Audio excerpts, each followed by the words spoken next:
10 hills. Where Okay, it's I did not know that. that free. Oh,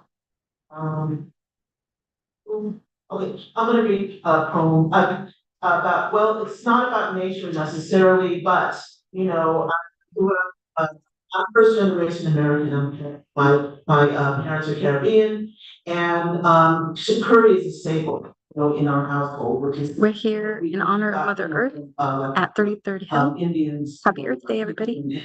So a lot of people from India and China went to the islands. And so this piece, Yellow Off the Bone, you know, is very personal to me. I love to cook, and I've been cooking a lot since the pandemic, and so it's a memory piece, if you will. Yellow Off the Bone. Mom's curry and summer food. Smell of earth and spice in a black coal pot. I want something to remember yellow by, like the pot sitting on mom's stove remembers yellow. The pot remembers her gold braceleted hands as they cut pieces of chicken, leg by wing by thigh, along with the celery, the tomato, and the onion. As the chicken would simmer, it would surrender to color. After my mom cooked the curry, yellow would hang on the walls, sit on the furniture for days, breathe in the spaces between our fingers and toes. And the pot would bleed yellow for days. As mom's hands stirred the curry, they remembered a time when she was a young girl in St. Vincent. Her mother's hands guided her to stir. They remembered the strong smell of mustard lingering in the hot, humid air. The melt of amber in her mouth. And one day the pot will be mine. One day I will conjure curry in a black midnight pot, just like my mother and her mother before her. One day I will coax yellow to fall off the bone. One day I will become yellow earth. Thank you.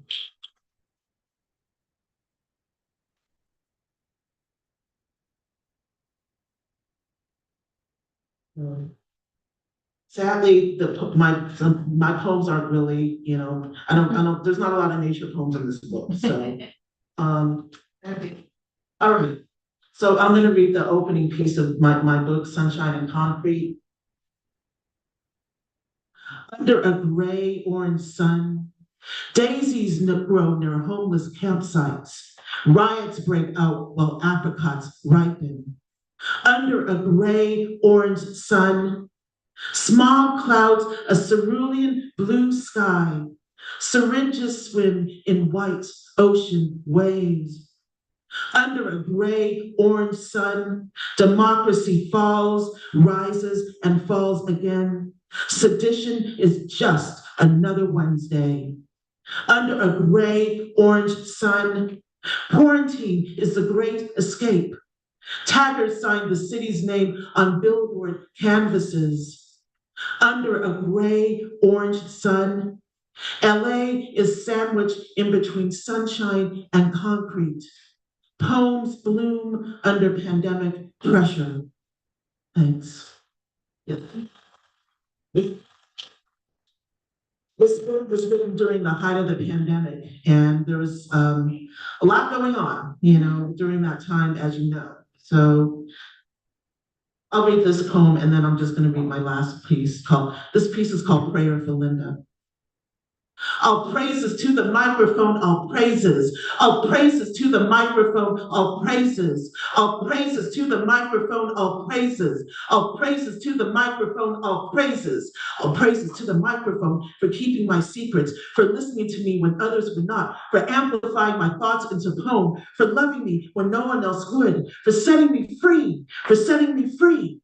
Don't you know that this mic is a priest and I'm the confessor? Don't you know that the coffeehouse table is my altar? Don't you know that I lay down my life for the verb? Mike, hear my prayer. Oh, Mike, hear my prayer.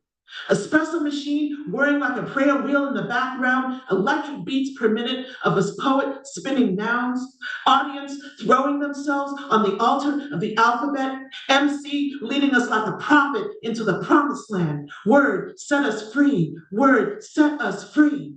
In a war-filled world, we lay down arms for the word. When the money gets tight, we invest in the word. When there's no job to go to, we work for the word. When life beats us down, when hope slips through our fingers, when we have no choice. We bow to the word. We bow to the word.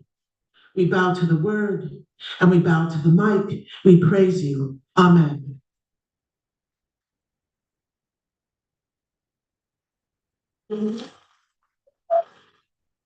Lastly, this poem is a poem that I wrote for this event, and it's called Mother Earth is Over It. You know, just like, you know, all the shenanigans that are going on with the world and just, you know, especially, you know, our planet. So, you know, it's written from Mother Earth's point of view. So, you know, just kind of like a warning piece. I'm just like, I've had it. I'm done with your fracking, your oil spills, and your over-polluting cars. I'm done with your throwing empty beer bottles in our rivers. I'm done with you dumping cigarette butts in the rain gutters. I'm done with you shoving plastic straws up our turtles' nostrils. I'm done with you kidnapping bees from our beehives and making them disappear. I'm so incredibly done with you treating our home like some frat house with pissed on vomit covered floors. I shouldn't have to tell you to recycle your damn Coke cans in the blue bins for the 99th time. I shouldn't have to tell 18 to 89 grown-ass adults to compost and use laundry sheets instead of plastic jugs full of blue liquid chemical death. I shouldn't have to tell you to toss out your e-waste responsibly. I may be of Mother Earth, but I am not your mommy. I didn't start those endless brush fires in California. You're the eco-arsonist, not me. I didn't throw out all those Taco Bell and KFC bags into the Pacific garbage patch. Your fingerprints are all over the floating crime scene.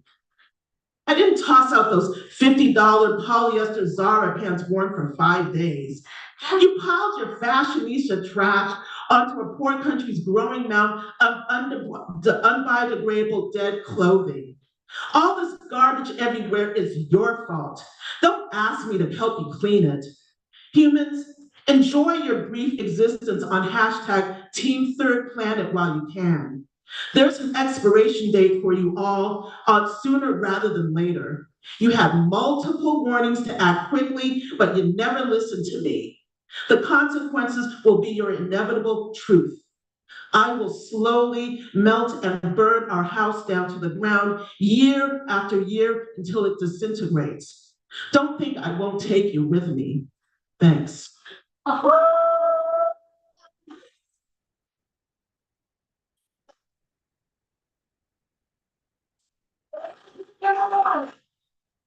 Manila Road, the one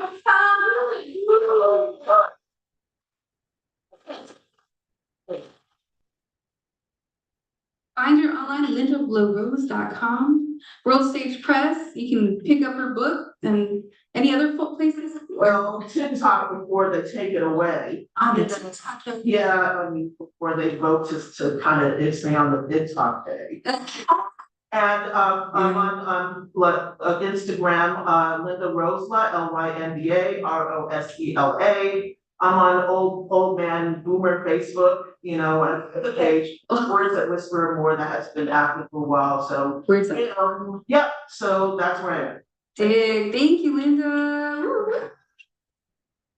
That was weird. That was beautiful. Great setup. Yeah, thanks. I love it. One of my favorite, you know, I love truth telling poems. That's my favorite, you know, for Mother Earth or what we're doing to each other, like every angle. So whenever, you know, as long as it's honest, that's my favorite. Thank you. All right, y'all ready for our next featured guest? Say yeah. Yeah. Say yeah. All right.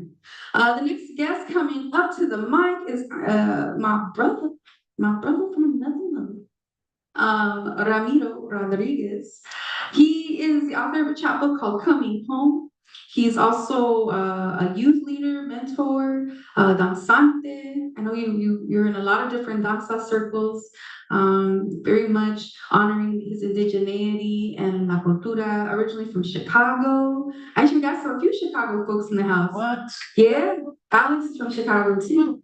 And I don't know, maybe he's got some others over here.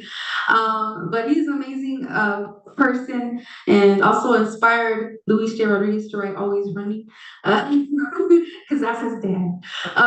Yeah, so Ramiro's also world famous too, because he goes on all these different trips in Mendocino to Mexico, and he can tell you more about that. But please, welcome Ramiro Rodriguez.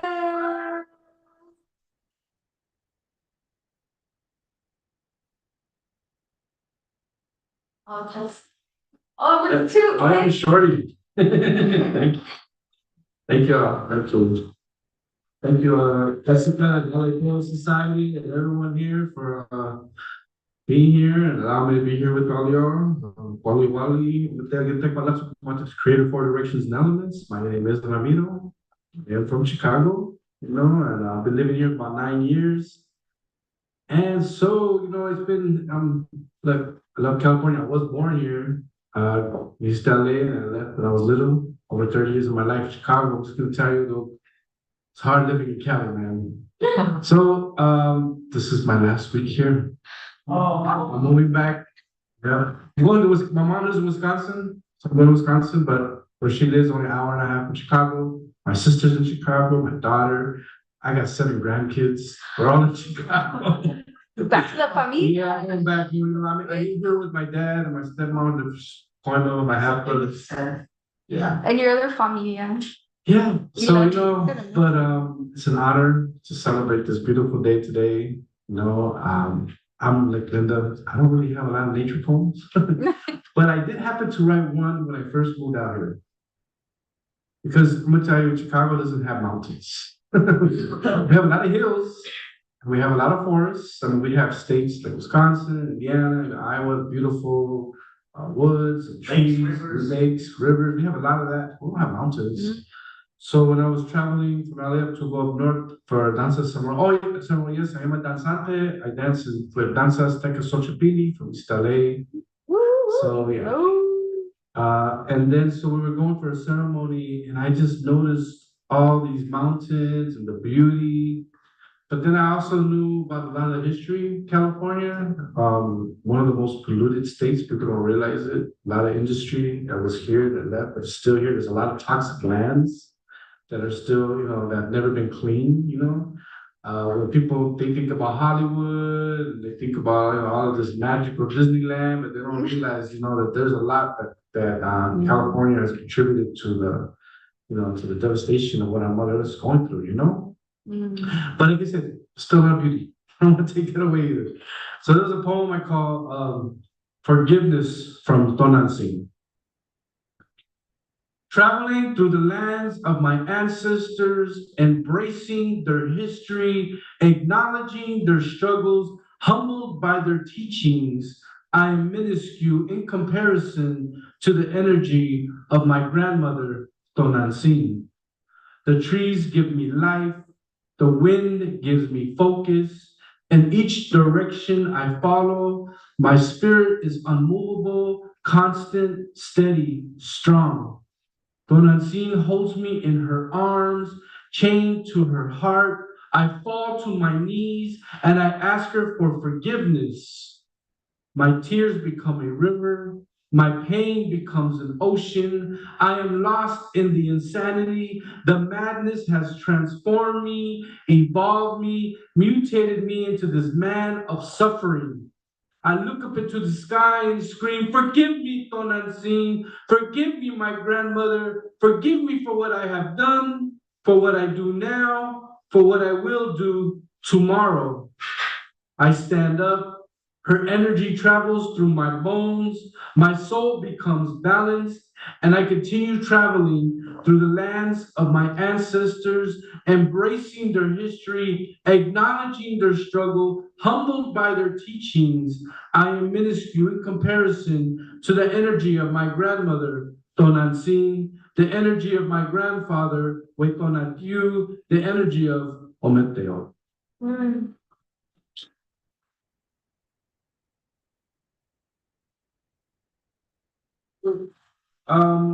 I do have another poem about danza, but if y'all know my dad, read his books, always running and calls back, and pretty much know my whole life story. He writes everything, and I didn't, So did 13 and a half years in prison. Chicago, was in the gang. Group of Puerto Ricans. But I am Mexican. My nickname in the streets was Mexico. I had to let them know, look, I am Mexican, I'm not Puerto Rican. But culturally, I grew up with Puerto Ricans, the Dominicans, the Cubans. I have to acknowledge that being who I am, it's a beautiful culture, both Mexico and Puerto Rican. Trump once said, Puerto Ricans are the worst Mexicans. Okay. So, but yeah, I got into a lot of trouble during the Puerto Rican game. So this is a poem that it has to do with danza because danza is connected, right? It's to our Mother Earth, part of our thousands of years of cultura, its history. It's helped me acknowledge who I am as an indigenous person, right? I mean, when I was in the gang, I was going to kill and die for what it was, what it represented. It's all an illusion. But what's in my bones, right? Thousands of years of history, that's real. And it took me a long time to be there and to get there. And so this was called Dancing Through a Beating. We spin, I squat, move back, move forward, take a deep breath, and do it again. I spin, I squat, move back, move forward, take a deep breath, consumed by energies from the Creator, drenched in sweat, the beat of the wewet, the rattle of the sonaja, my body pushed beyond its limits, my mind focused, and with each movement, every step, I send my prayers to the Creator, my ancestors, asking for guidance, for wisdom, for healing, for me, for my family, for my community. I spin, I squat, move back, move forward, take a deep breath. The police handcuff me, spin me around, make me squat on the floor. They move me back, they move me forward, and I take a deep breath with every punch that lands on my face.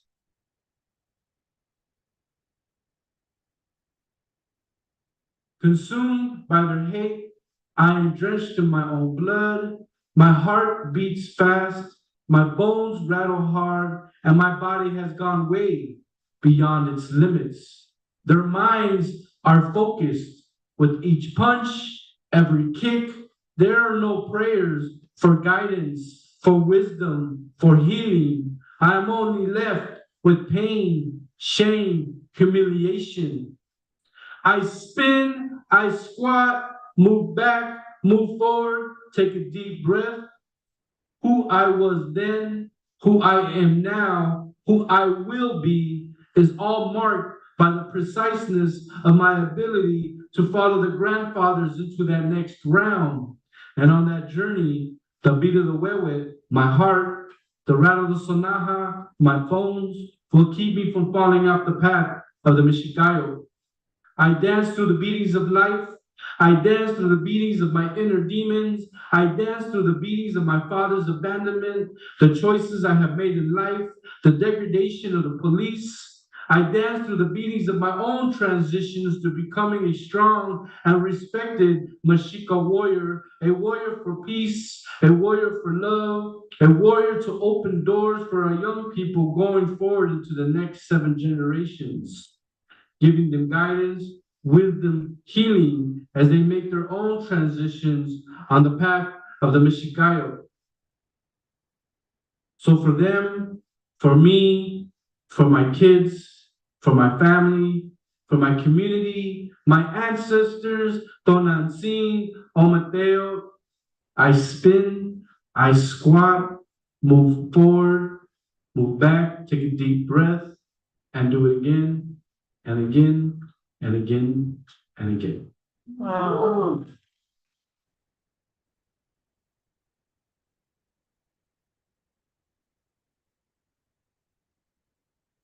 Oh, let me see. I thought I would be more organized at printing this stuff out, and I just feel like I'm more unorganized. Uh, okay, I went to, so this next poem, this game, this, so I did, like I said, I had a chapbook. When I got out of prison, I ended up in a relationship. It was not a really cool relationship. 2 years, and God, I'm gonna tell you, look, just to be honest, I've been beaten up by the police, shot at, prison, but experiencing heartbreak, oh my God, like, this was like the worst thing that I ever felt in my life. You know, I didn't know that that could happen. You know, look, man, I mean, I was a teenager when I went to prison. I have three beautiful kids, but they're all from 3 different women. You know what I'm saying? I didn't know what love was. You know, I went to prison when I was 21, had my kids when I was a teenager. So I got out when I was 35, and I finally experienced it for the first time. But man, yeah, didn't realize those struggles. So I had wrote a chapbook, and it was all like this whole love, broken-hearted chapbook. But there was one poem though that didn't even connect with it, but it did. It was a poem that I wrote because it made me think about poetry, right? And even when I was a young kid, I always had a little notebook, and I would always write poetry. When I was dealing drugs, going to security, I always wrote poetry. My homies would trip out in it, you know what I'm saying? And there were just stories like poetry was always a part of my life. You know, I mean, of course, it was probably attributed to my dad, you know. But there's a story that one of my homies says remembers when we got locked up, and the gang that I was a part of were always fighting all these different gangs. And instead of paying attention to what was in the bullpen with the guys, I was sitting there just writing a poem. I don't remember the situation, but he remembered it. So this is a poem from his observation of what happened on that day. You know, so we hold on to our afflicted lives like a badge of honor. Hermanos por vida, young, naive, full of hope, day in, day out, on the block, away from the block, claiming the block. Then we get caught up on the block, entering a new stage, a new world, a new beginning. The smells is what hit us first. The despair on these lonely faces, and all around are mirrors, reflections of ourselves. We entered this cage with pride and strength, and those reflections become demons, anger spewing out of their pores, surrounding us with hate, a hate born from struggle and strife. I sit on the bench, my mind enmeshed into my poem of insanity. The words become worlds, the syllables become planets, the letters become my universe. Nothing else exists. Mexico, Mexico, get up, pay attention, look around you. I don't listen, can't stop, addicted to my sorrow, expressed through these verses that have shined a light on the souls of every man in that cage. Every scar, every wrinkle, every indentation has a story. We are a walking library of battle and fatigue. The men stand up, the tension rises, they come closer. Mi hermanos are ready, fists clenched. This is nothing new. For months we have been battling every gang on every block. Numbers dwindled down to just a few with hearts of steel. I finished. Listen to what I wrote.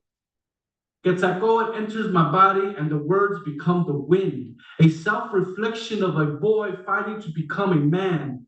We have created our own self-loathing. The words reverberate through every spirit. Quetzalcoatl resurrects our hearts. The blackness disappears. For one brief moment, we are shining stars, gods. Pain becomes self-love, and the men withdraw. My poem becomes a shield against who we don't want to be. My poem becomes a blanket that comforts the boy, and in his dreams, a man emerges. For one brief moment, we all are Quetzalcoatl.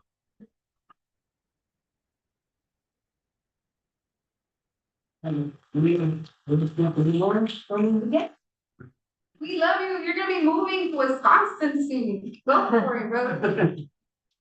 So let me see. I should, like I said, I have this chapbook, and I probably should read at least one or two poems from that book.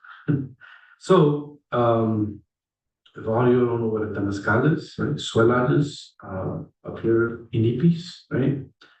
We have a sweat circle, one part of it, and then the temazcal is connected. The nipis are connected to our mother. So each day, you know, it's cleansing, it's the womb, right? Mother Earth. So I do have a poem, but it's connected to, you know, the broken heart, but I read it too. It's called Temazcal. Confrontation. When the call came uncertainly, why go? Why face them? Who cares? I don't know them. I never bled for them, struggled with them, survived with them. They were never in my circle yet. I'm not allowed to love, not allowed to enjoy the embrace of their beautiful Mexica sister who captured my soul with her eyes. So now she's gone, left me on the side of the road like a cheap thrill, took advantage of everything I gave her. When there was nothing left, move on to the next one. And that's when they want me to come around, be a part of their broken circle, entering the temazcal, feeling the confused energy. They want to hate me, they want to love me, they want to embrace me, they just don't want me. So I pray, allowing the Creator to give me the strength to share in the confusions of their own energy. And I sweat and I release. And for a brief moment, we are bonded as brother and sister, washing away all our confusions, opening our hearts for love to empower us. I hold on to this love. Then clarity becomes my weapon. For the first time in my existence, the love that I thought that was coming from around me was coming from inside me. A blooming flower, a flower of love, grown from the heat of the grandfathers. In the fire, I learned it's okay for me to love myself. My path is my own. Love my shield, clarity my weapon. I enter a battle against myself. The only war, letting her go. And then, I'm just gonna leave you with this one, you know, and thank y'all, and come visit, you know, and if you're all ever in Chicago, you know, there's a lot to do, there's a lot of cultura out there, and so, yeah, and then I'm gonna go explore Wisconsin. I heard there's a lot of Lhasa people out there too, so. All right, so there goes. It's all good. I am who I am, misunderstood, real. Words come out of me like lightning, and when I strike, I leave a trail of destruction. I leave a trail of construction, good or bad. A man full of pride, a man full of humility, yin and yang, or Mateo, true Gemini. I finally found that place within myself that tells me to love her, it is good. To be away from her, it is good. To find another, it is good. It's all good. Thank you.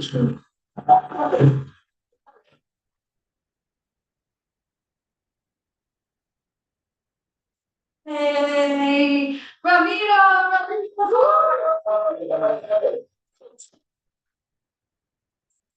Thank you so much, brother. I'm so glad we get to do this together. Send you all with good poetry vibes.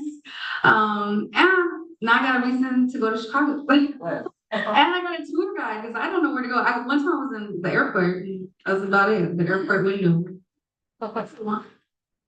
But yeah, absolutely. I do have a sister that lives in Springfield, Illinois, so I can't say I've not hung out in Illinois, but I mean, it's not Chicago. Chicago is Springfield. I rubbed the Lincoln nose for good luck. I have like that golden nose thing. Anyways. But yes, check out Coming Home. I think are there copies that's via Chuchos? We gotta print them. We gotta get them. I'll get it out there, yeah. But keep, just keep connected. And now you gotta be more on social media because all your friends in LA will be like, what's up with Ramiro? No, they don't have social. You're gonna be a mystery. A great mystery. But y'all caught him live. We caught him here like the big fish, that one, those fish stories. We caught Ramiro tonight, y'all. That's right. Only LA Post aside bringing you Ramiro Rodriguez. That's right. All right. Are you ready to keep going? Let's say yeah. I do want to say we do have some chairs available up here and some we just put out there. Thank you to Armin. Let's get some love to Armin. 30 studio. Thank you for holding it down, and also to Matt, the owner of the space, for being a comrade to LA Poet Society. We started here when it was Tone Beat. I think our first open mic here was back in I want to say December, maybe even November. And Juan Cardenas was hosting. So shout out to Juan, who's out there making some music tonight. I love it. I love all the creatives. I have some goodies for y'all. I'm gonna be passing them out during the next set. Got stickers, calendars, and an invitation to a workshop that I'll talk more about in a little bit. But y'all ready for the next guest? Say yeah. All right, let's do it. Our next guest is Anthro Poetry. The Anthro Poetry Project is an investigation into the human condition through poetry. Rather than focusing on the personal and immediate, Anthro Poetry searches for the universal and timeless. He believes we are entering a world where magic will be the dominant force, and his poetry is a glimpse into what that world may look like. And we do have his books here too, so check it out. We got all kinds of goodies over there too. I'll talk about in a minute. Let's bring up Anthro Poetry.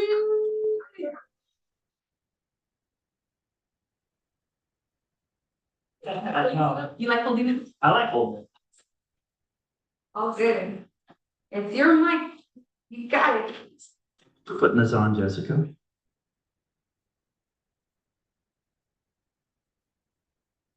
The adventurer spoke on the difference between things up close and at a distance. He told of how miles tends to soften things, give them a painterly quality, you understand? The furry, fuzzy hillsides ain't but prickly chaparral. The glistening ocean, a choppy, drowning rage of water. And even the glowing godly planets,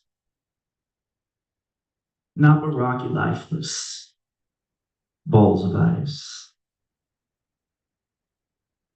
Is it worth it, I asked? Just once, to see it up close.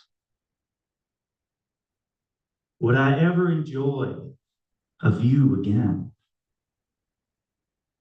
Would it pain me so to know the truth? The adventurer, he just tilted back his greasy battered cowboy hat, revealed a heavy line of sun-dried visage, eyes seen by blue. And he told me one thing that left a lasting impression. That truth, he said, will meet you. Regardless if you go looking.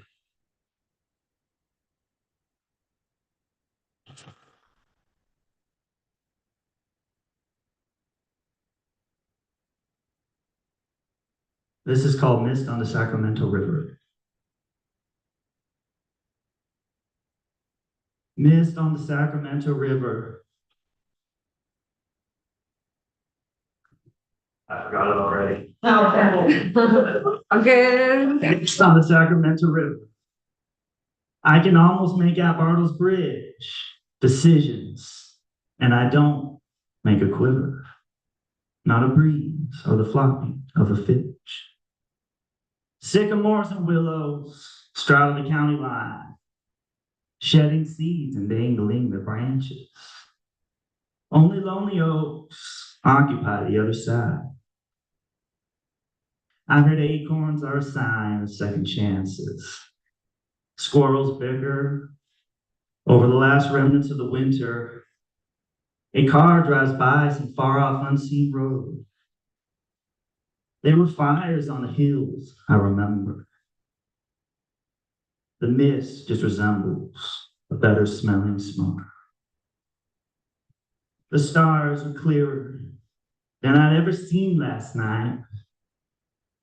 The dust was crisp and new and clean.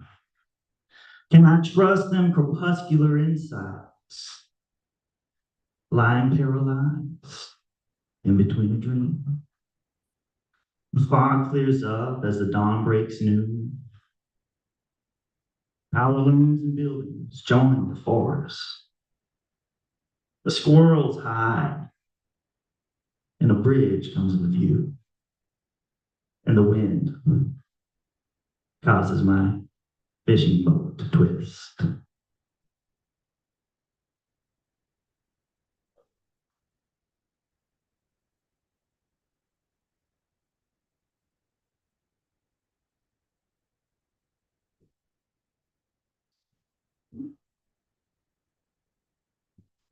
I wasn't going to do this one, but you guys inspired me, so.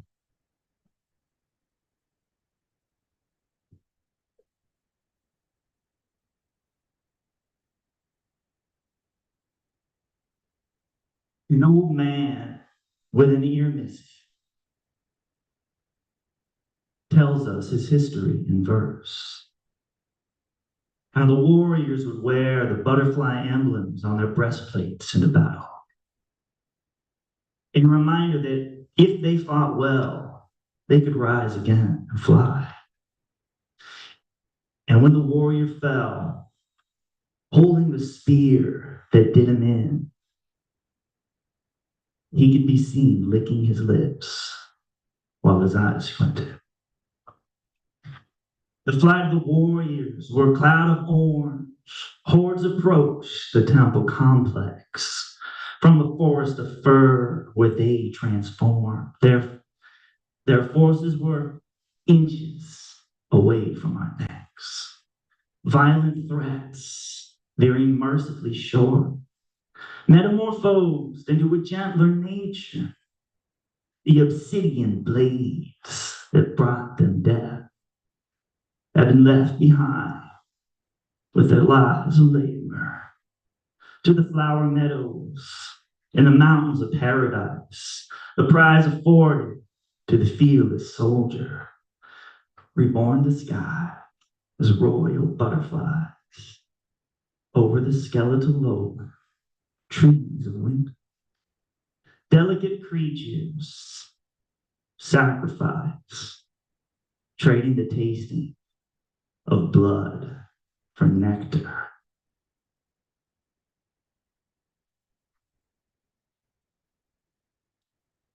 The mosquitoes swarm and surround the old man as he swats them away.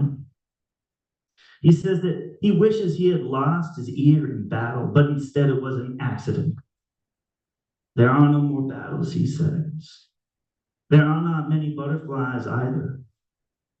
Anyway, those mountains are no longer sacred. The day their flowers are picked and trampled on by anyone. He sips from a can of Coke and continues. I will be reborn, mosquito, to taste blood in the next life, because in this one I tasted too much that was sweet. I'm going to go to you. Thank you.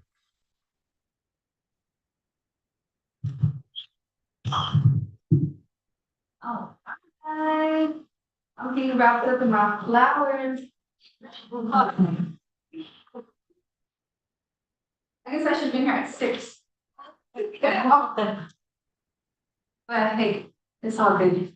We're here and it rocks. Y'all rock is here for After Poetry.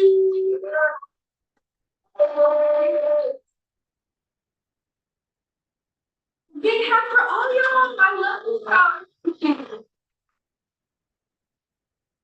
It's so exciting to be here and just to bring folks to this new venue, and that's here for artists, for musicians. It's a sound studio, recording studio. This is a place where the owner is so cool. Like, you talk to him, and then if you have ideas, this is a place that he would welcome ideas, like from workshops or to music lessons and all other kinds of great stuff. We're working with him with some ideas that we have, and we get to do the open mic here, so it's just a real blessing. It's really great to meet, business owners and folks that have space, that want to open it up to the community and have a representation of creative art. And Matt is a musician and an amazing sound engineer, and his dream is really just to fill this place up with music all day long, and movement and actions and stuff. So just, FYI, this place is available to you for rehearsal. There's shows here, there's always the drum kit on stage, so I just got to say that. 33rd Hill, this is your spot here in downtown. We're really, LA Poet Society is really happy to have it. And I always like to say my pronoun is we, because I'm always talking in we's, and I'm like the one human in front of you saying, yeah, we like this, so we think that. So a lot of times I'm representing all the many hats and the community that I guess I carry or work with. I'm a part of it. I can't say I carry it, because it's all y'all. The LA Poet Society would not happen without you. That's it. I would just be one lady with a microphone and be like, hey, anyway, y'all ready to keep it going, keep rocking and rolling? Say, yeah. Oh, all right, we got flowers. I'm gonna be putting some petals all around the place. Our next guest is Lauren Yang. All right, let me get my volume. I got the volume. And I love it. It's just like, but here, I gotta give her crown here. All right. Lauren Yang, born and raised in the San Fernando Valley, Lauren Yang observes all that moves and stands around her as she transmutes what she sees and hears into poetry, comedy, dance, and music. As an environmentalist and aspiring artist just getting started, she aims to love deeply and live furiously with every last spark of energy she can muster for the well-being of our earth and humanity. Ooh, my sister, I give you a big flowery hug. Let's hear it for Lauren. Yay!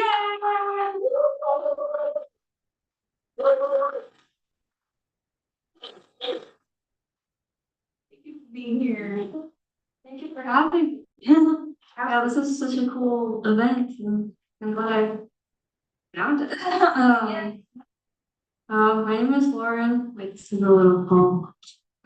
Oh, yeah. I got you. Yeah. Oh. Yeah, thank you. Oh.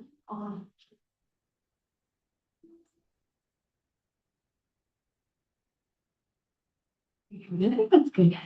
Thank you. So the first 2 poems I have are about more environmental poems. I guess during the pandemic, not a lot of places to go but outside. So this first poem is titled San Onofre. Crashing waves, howling bluffs, babbling water, traveling with sand and secrets through nooks and crannies of trustworthy stones. White speckled ground squirrels play peekaboo. Surfers slice tunneling waves as they crest and foam. A cloudy gray July day in San Onofre.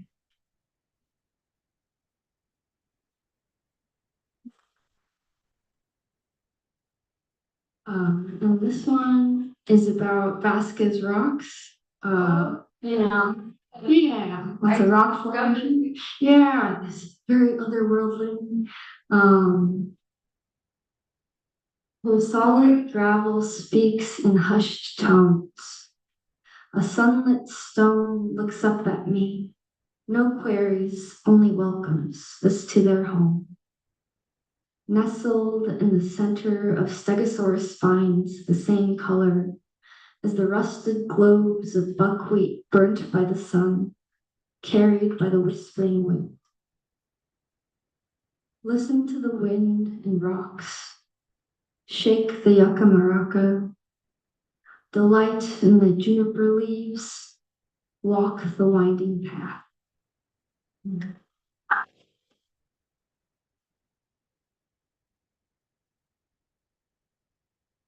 you. And the next couple of poems, well, I find a lot of inspiration from nature, as we all do, and just like learning from the different cycles of the earth, the different animals, like the way they are, different life messages, I guess.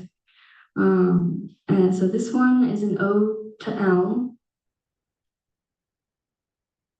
A downpour of branches, twigs, leaves green, a quarter of your crown fallen, destruction unforeseen, yet still upright as our silent guard. You bask in your glory despite your limbs scarred. At this golden hour, our grand elm winced aware, the need to excise the burdens too great to bear. A gentle celebration, our elm obstructs the stairs to the laundry room, not today, a day of rest, of prayer. Roots run deep since time immemorial, wars wage on, these fires purgatorial.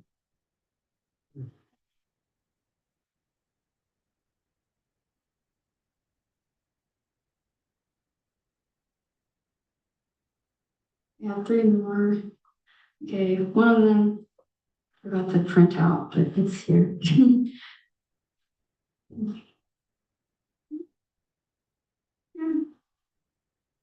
Sometimes the nest isn't the safest place to be. To cocoon, to stay in the womb for too long is dangerous for both mother and child. He went by Scott at first and then Kay. Born on the winter solstice, seasonal affective depression must have permeated her veins while he rested in utero. I have sympathy. I do. I do my best to understand, to relate. Often I fear I may be too much like you. When I look at anyone who is a mirror, I tend to develop a dislike, a hatred. But don't take it personally. It's all just self-hatred. I thought staying at Scott Road, apartment K, was an auspicious coincidence. This screenland city, a haven we'd always find ourselves returning to. Dark omens hide behind our blind spots. Spots of memory from childhood dissipate when she recounts the discordant tones of back when. My rose-colored glasses discounted it all, despite the grim droning emanating from the pit of my stomach. They say there's a difference between loneliness and solitude. One is damp, freezing, and miserable. The other, a balmy evening near the hearth. We all need to cut the cord someday. And yes, we'll trip and stumble, fall time after time like baby birds flailing in the air. It takes a moment, several, in fact, to gain our bearings, to earn our sea legs. Your 20s will be the loneliest time of your life, she declares forebodingly, speaking from a life already lived.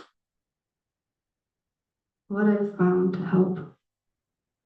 Freedom of expression is the one true liberation. I rewrite to feel better, to make sense of it all. And even so, I watch the shadows shift through the Venetian blinds hour by hour, and I find myself cocooned in my nest still. A nest of my own making. I know, a nest nonetheless. I promise I'll go outside today before the sun sets. Much can change in a year, can it? December 2nd, 2023, Scott Road, Apartment K.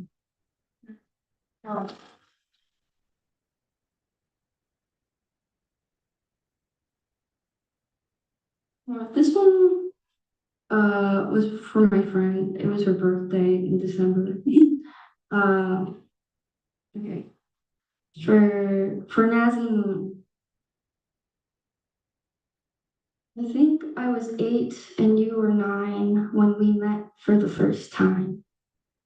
I remember looking up at you and thinking how you reminded me of a tree, perhaps a redwood. There was a rootedness to our friendship, knowing someone your whole life can do that, I guess. And friendships ebb and flow like the tides, like any cycles of the earth. Nothing in this universe is ever a straight line. At least it's rare. Even the earth itself wobbles on its axis over time. It's called precession. Yes, I'll claim my geography major title once again. When can we play GeoGuessr again, by the way? Anyhow, I hope you know your power. Your magnetism and intellect knows no bounds.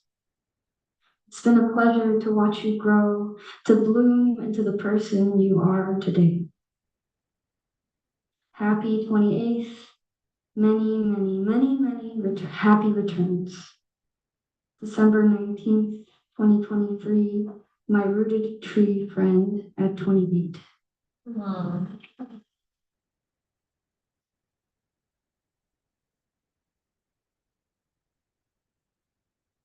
The last one.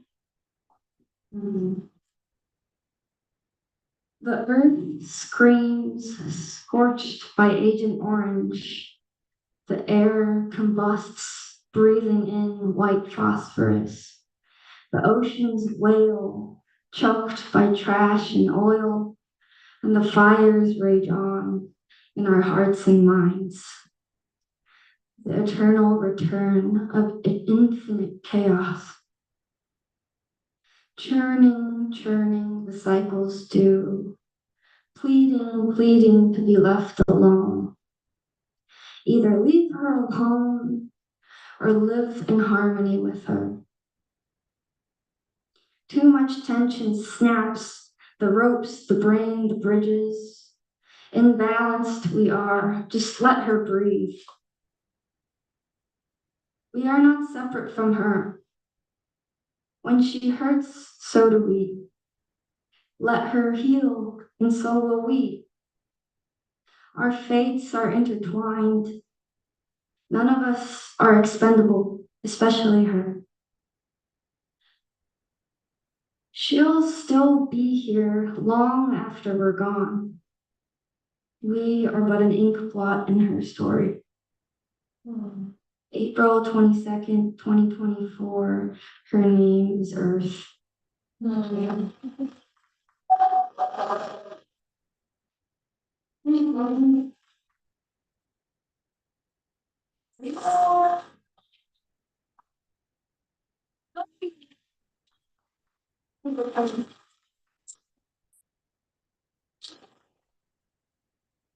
Oh, right. Okay, I'm bringing all the goodies over.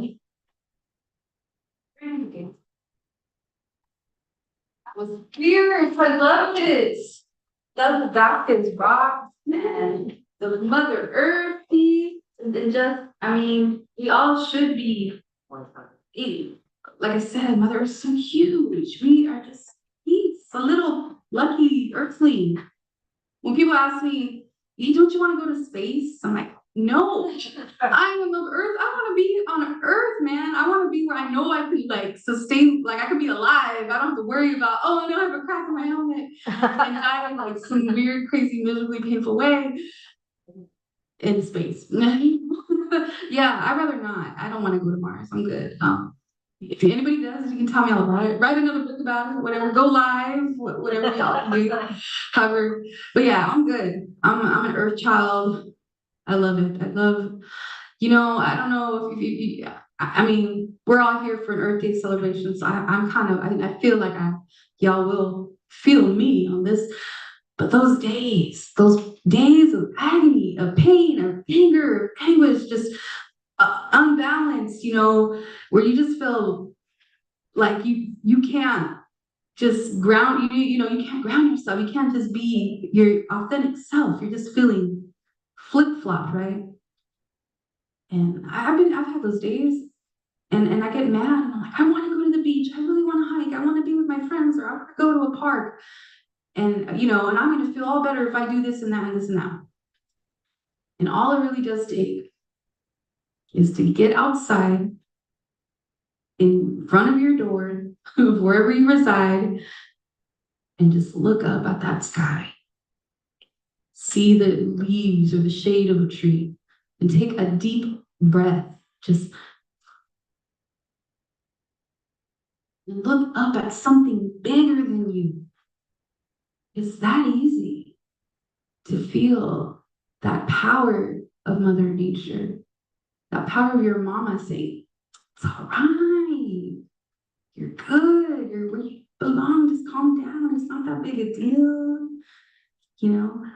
It's so powerful. Because I have been fogged. I've been so fogged. There's sometimes and months go by where I'm just like, oh, a big mess. Totally fogged up. And all it took, and sometimes I laugh because of how simple it really is this, that little piece of tierra, that little piece of earth, that dirt, right? That little dirt patch in front of your door, that little green grass strip, whatever. Take your shoes off and put your feet on the grass and be like, put your bare feet on the dirt. Not the cement, stay away from the cement. But the earth is your mother, she's your healer. And that's it. That's all you need. It's just so powerful. It's so powerful. Y'all feel me on that? Y'all been there? We're just like, put a little hand on Mother. Alex knows my willow tree. That's my baby, my willow tree. I live in an apartment. I haven't got any property. I have a lot of plants though. I got a great patio full of plants. But that willow tree that's my girl. That's my elder. All of these wonderful trees. There are elders that have been here for so much longer than us. Especially if you look at those big tall ones, how long did it take to grow that high? That trunk getting so thick, you're just like, damn, you've seen a lot of life. In the mountains too. I got a poem for you about that one when it's my turn, but dang, it's just like, it is so powerful. And like today, it's kind of funny, took my kids to school and I parked and they stopped by Will and I always say, hi Willow, and I just, a little patch of grass. And I go up to Willow and I love to greet the new baby, like growth, the little sprouts and leaves and just the little babies coming. I'm like, hi, and I pet it, give it a little kiss, wow, welcome. But I feel so good. I take a good sniff of her. I just like hugging that tree. I don't care who sees me. My dad actually came out with a cup of coffee. Like he doesn't live with me, but they're visiting us last weekend. And he's like, what are you doing? I'm like, I'm saying hi to my willow tree. I'm like, it's cool. Hey, no shame. I love nature is what keeps me sane.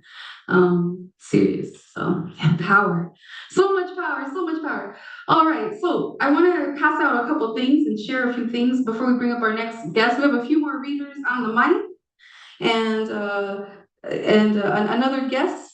And I wanted to see Gwen. Is Gwen in the house? Gwen, thank you for your RSVP. Thank you for being here. Appreciate you.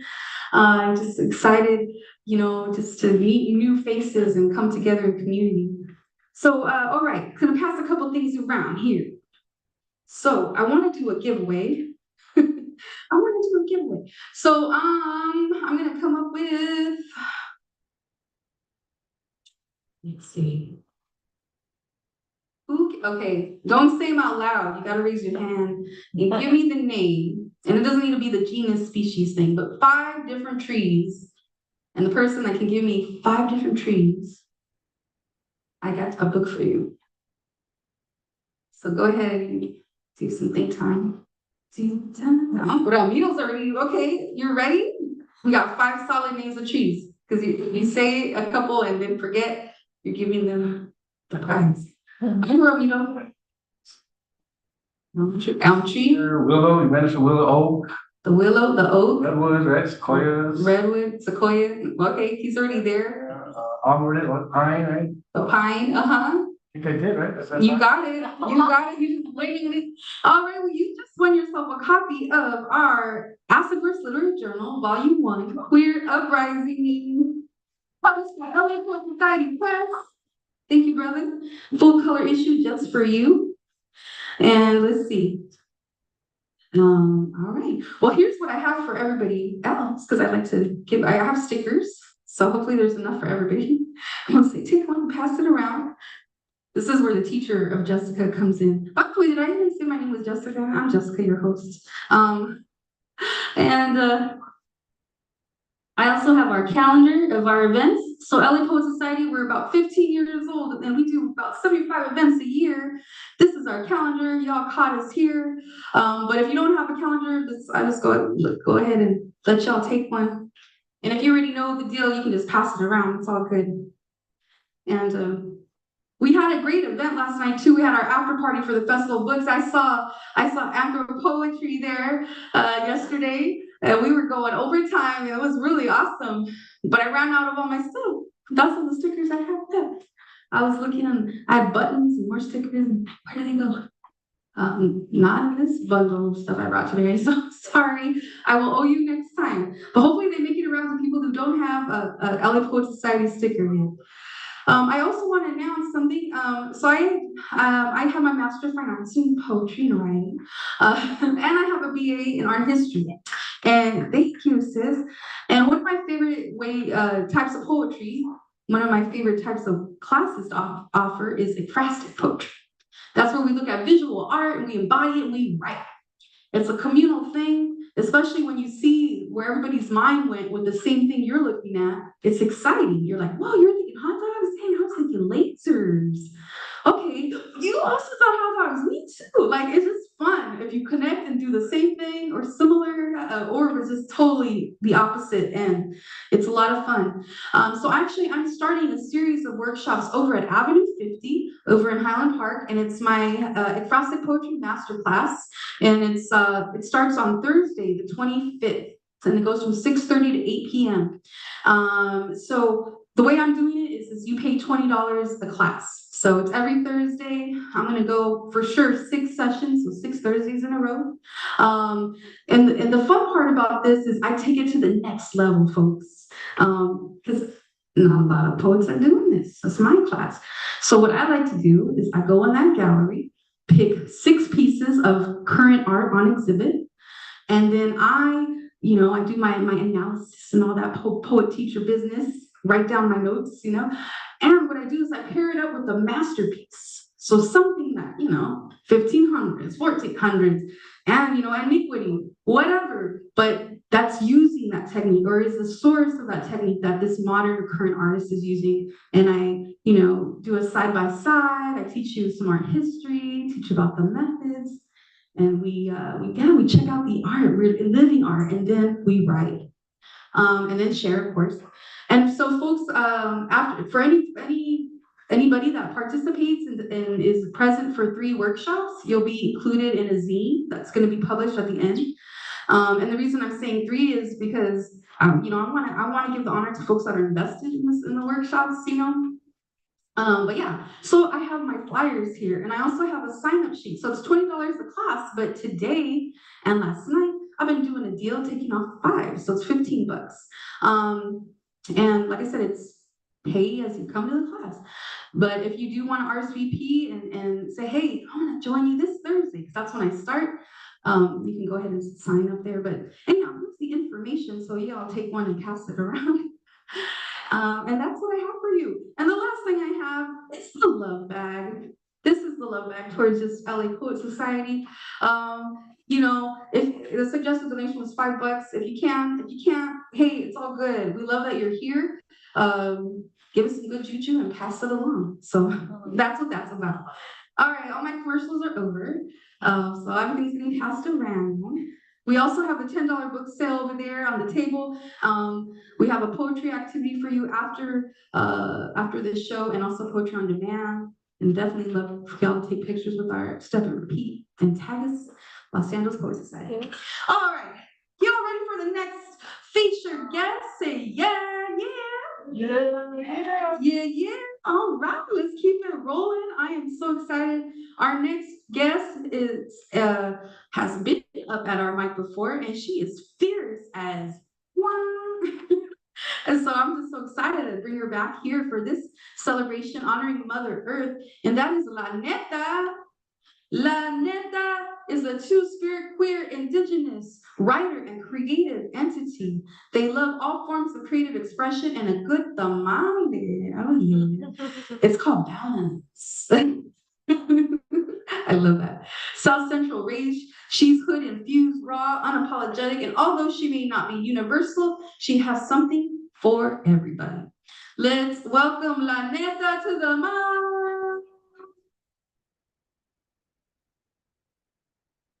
I love it. And we're also on the Zoom. Oh yeah, did I mention that we're going live on YouTube? So this is gonna be preserved. So reshare and reshare. All right, La Neta. Thank you so much. There might be some people waiting on the video. Man, I'm gonna sing a little bit. All right. Well, this is cool. Yes, sweetie. So my name is La Neta. I'm from Mexico City, and La Neta means the truth. So I'm gonna be telling you my government name since we're all relatives here. My name is Anna. I looked it up and it means favorite grade, so I'm gonna take that as God's favorite. Now I'm not saying that it's a fact since that was what my dad's ex's name was, but even my dad knew that he needed it. Anna anyway, favorite. They told me I was born at night, and as a Leo sun, I call that balance. Favorite. I was a confident ass toddler, walked before I was one, and spoke in full sentences, and I've had a smart mouth ever since.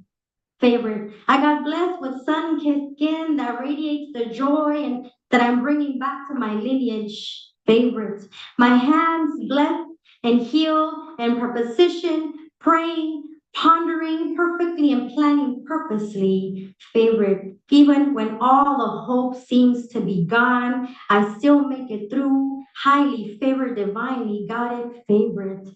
And as if all that weren't true, there's days where I still ask myself, why me and why my mom even birthed me? I'll say my name 3 times, a secret summon, power summon, a mantra of all the power that I hold within me with all lineages.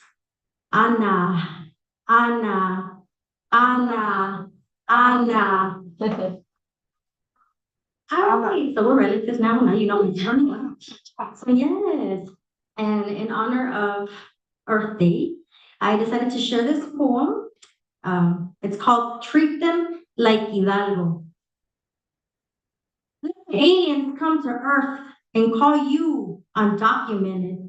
See how it feels to crawl into your home and find that your land was sold. There's no hiding in your skin. Aliens, you call them terrorists. They'll shout as they ship you into Mars. Try to go back home and they'll put you in bars. Show you the no trespassing sign. Your house becomes a farm where they'll grow burgers and fries. The American diet becomes commercialized. You can't afford to eat. So you'll answer the call to Earth and work to live and be in your own land.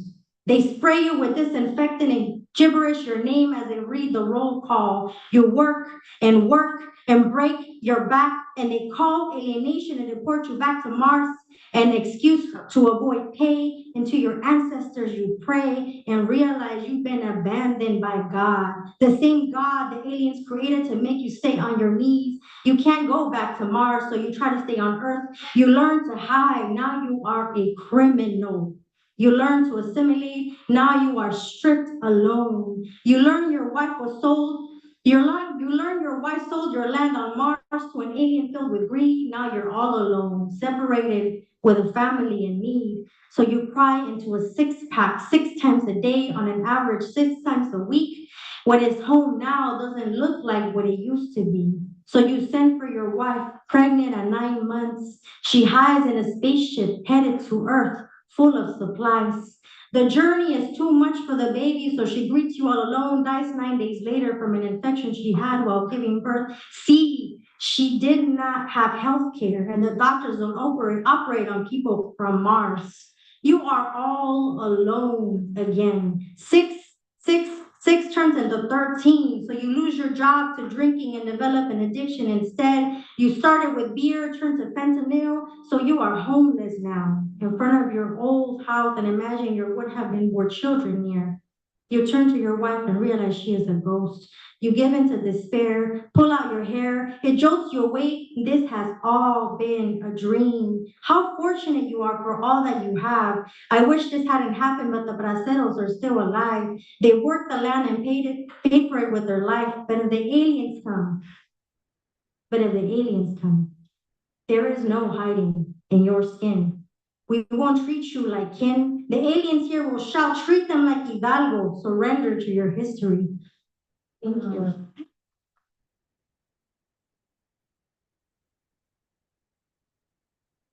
So for the next poem, I know that was a little sentimental. So for the next poem, I'm gonna go ahead and pass out some medicine that I grew myself. This is some lavender for my garden.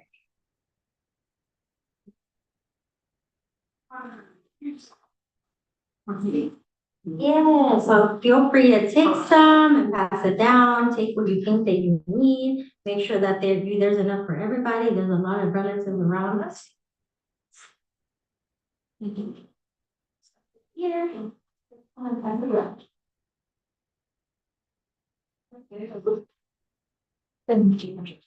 don't know what variety that is, but it was gifted to me, and then the plant just grew into this huge bush, and it kind of like took over all the plants that was there. So it just became her own little planter box.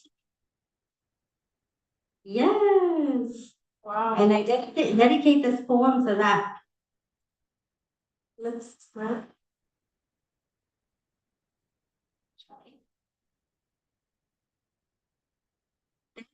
In this poem where I will ask you to close your eyes. So when you see me do this, you're gonna close your eyes. And then I'll say open. You'll be able to open your eyes.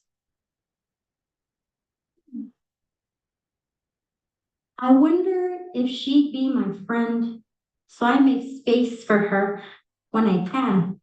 I take up space and speak up for her when she isn't in the room, even though she is in everything. But I wonder, am I gentle enough? Like the lavender, she bloomed in a garden bed full of choices, the full survivor. She knew I needed calmness. Its fragrance watches me sleep as it hangs near my bed, blooming among hummingbirds, nurturing me with tea. And medicine, I offer in sacred spaces like this, our collective prayer with love sent to her. Am I patient enough? Like the birds. Go ahead and close your eyes.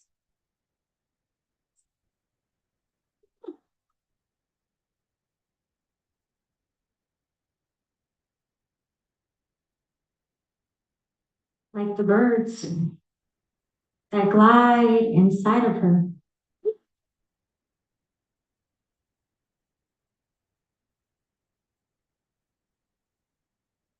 Beside me, chirping at my secrets, asking me to look up and keep my head high, asking me to take flight from the depths of this world into my tonali, the soul pieces dance in the sky, and hawks, crows, butterflies, the hecate. You can open your eyes. Am I forgiving enough? Am I forgiving enough? Close your eyes again. Am I forgiving enough? Like the waters that flow, break, and overflow. They cocoon me in my different stages of osmosis, letting me learn about my potential. They move through me with the moon. They help my own cycle. They help me understand the true meaning of surrender. Am I screaming enough during these storms?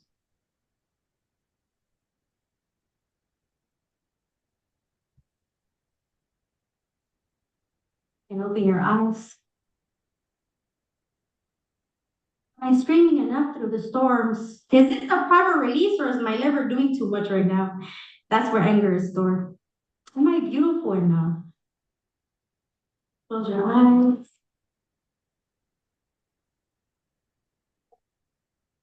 Am I beautiful enough?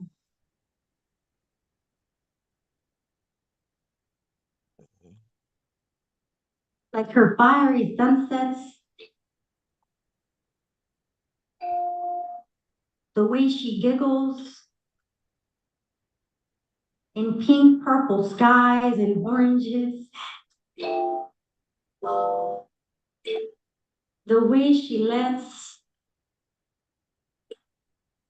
Donatil, the sun, wake her ever so gently. Love the way she trusts the moon to circle back to her. I love her. She is full of beauty. The way she flirts with rainbows, showing us hope after the rain. The way she flirts by letting me grow strawberries. Open your eyes. So Nancy, my friend, Madre, Earth, I hope that I am a good friend to you. Thank you for birthing us, Madrecita, Pachamama. I hope that I reflect what you have poured, rooted in me, that I am unapologetically in loving you back and being your friend, that you offer wisdom, even when I am not.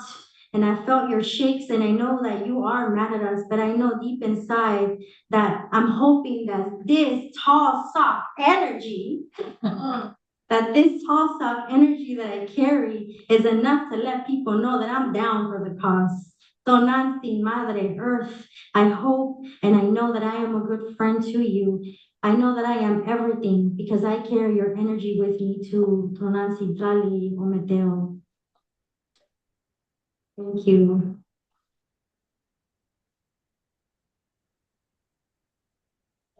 Yeah. Now that you have those lavender, you can do whatever you like. And if you'd like to pray, at this time I want to honor those that sometimes feel like they don't belong. So I wrote this poem called Dirt, River, Fence, Sky. I'm not gay enough for you. Rainbow flags don't have a color for me, and I'm not woman enough for you, for them. Them pink hats don't shelter me. No more stolen sisters. Well, maybe I'm on the wrong border because I don't have the right res accent. How do I explain that the US stole my sisters too? See, I'm not undocumented. This land was once ours too. Mental Health Awareness Month. Will there be room for me too? I'm a speck on an otherwise perfectly symmetrical white star. They call it dirt brown. My deceiving brown face, shapeshifter skin, and obsidian tongue can't wash me out. So they call me abandoned by God. The rest gather and raise the red flags with pale faces and foaming tongues. Go back to Mexico. Shit, I wish I wasn't here too. I'm a case study, a statistic, a pest, an inconvenience, an ugly secret. How many times do I have to come out and say it with my chest? I am afraid. I am afraid to be gay. I am afraid to be woman, afraid to be here, afraid to deserve hate. I am afraid to speak up, afraid to keep it inside. I'd rather be cultivated with the earth so I can turn this dirt brown, fertile soil, moistened with all my tears. Finally, make everyone happy and give in to all my fears. Bury me like this. Bury me with all my jade. Bury me with all my plants. But make sure my dogs run in the yard that I promised him. And make sure my cat gets to climb the highest trees. Bury me. Bury me. Show them my body is buried, that they are safe to roam free. Here in the dirt, I can play, I can grow, I can push out the seeds into yellow flowers, dandelion. So little girls and boys can pick me out and blow wishes of the wildest dreams. Here in the dirt, I can be picked by the Weisses and be turned into dandelion tea. Here in this moment, the Weisses will know they can use every part of me as healing properties. Let me be resurrected like this. I'm an ancestor here. I am a two-spirit here. I am enough here. Bury me. And maybe I'll turn into a tree, a place for shelter like the jacaranda, like the ceiba. Maybe I'll turn into a enoki or reishi, rejuvenate and regrow, and create a symbiotic relationship where I am needed. Bury me. I am undocumented and afraid. Fold my hands into prana. Let them decompose my bones into kali. Let those bones calcify into trees. Let my hair grow into rivers and streams. Let my voice be a sigh of relief finally. Let my feet finally rest and no more running into things. Let me finally live, grow my roots out, bury me. Let others try to find me in places I wasn't welcome. Let them drink from me because here my waters are always free. Let them find shelter in these limbs because inside this earth there are no borders. There is no death. I am free. Walls cannot control me. I am not stuck waiting for relief inside this earth. Fear will no longer live inside of me. Thank you.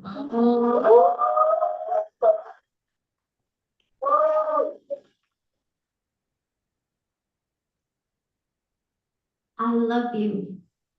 I love the way you smell, the way you taste. Ooh, makes my mouth water.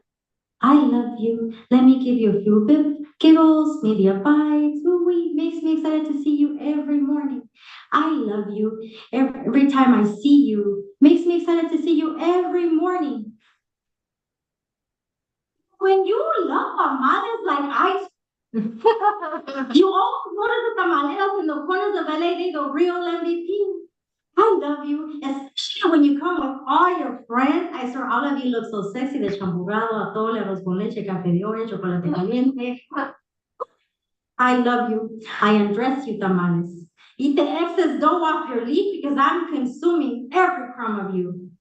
And when you're up at night, it makes me really want to send you that you up text, tamales. I swear, if only you could text me back, I would believe you. I love you, tamales, and I can see by my hips, by the jiggle of my beautiful behind the tamales, little baby. I know you love me back.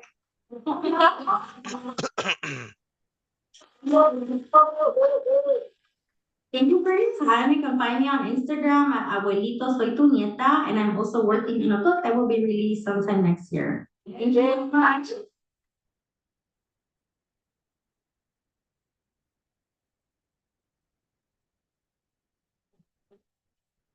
This is La Neta. Let's hear for La Neta.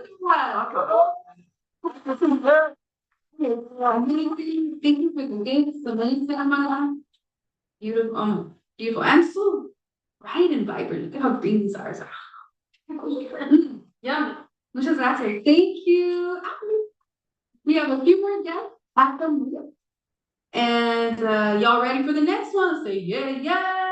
Yeah. All right, we're gonna keep this rolling. We have Neta here. Is Neta in the house? All right. Yeah, Neta is a 24-year-old Chicana, self-taught artist, writer, and creative director. She was born in the Central Valley and proud to have been raised by two hardworking immigrant farm workers. She moved to Los Angeles in 2017 to pursue higher education at the University of California, LA, UCLA, where she birthed and nurtured her passion for the arts. She dedicates her free time to finding creative, expressive tools that teach marginalized communities how to navigate all social structures, keeping mental health, environmental justice, and healing as the root inspiration for her creations. She published her first poem this year in an educational book titled For the Love of Nature, Eco Writing the World. Yeah, 2024. The collaborative book provides resources for educators to learn how to implement lessons on writing about social and environmental justice. And today she hopes to strengthen her voice, telling stories on the systemic issues affecting under-resourced communities to encourage and influence positive changes worldwide. All right, let's bring up Neda.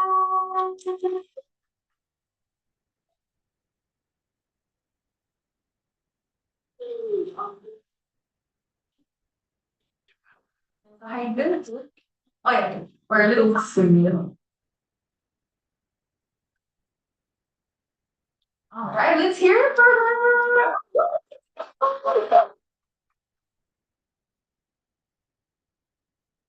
Okay, hi everyone, my name is Neda. This is my first time ever sharing any type of poem to anybody, so that's never right now, but I'm really proud just because this just happened like last month, me publishing a poem, and it's Earth Day, and I saw that the LA Poet Society was honoring Earth Day. I was like, what a perfect time to share something that has to do with Earth, and that's my poem, and it was inspired by what I see whenever I go on vacation. And a vacation could be just like even going to like a national forest or somewhere touristy, you know, where people take pictures of rocks or the scenery, the Grand Canyon, all those things. So again, it's titled On Vacation. I put my phone down for a second to look around the place. And as I scoped, I couldn't help but notice an abundance of similar traits. Everyone was smiling, recording with their phones held up in front of their face, trying to scoot the furthest back to perfectly capture the whole space. We all know that this experience could never be replaced. Savor the moment, we advise, because we might not ever see it again. How many more years till we come back?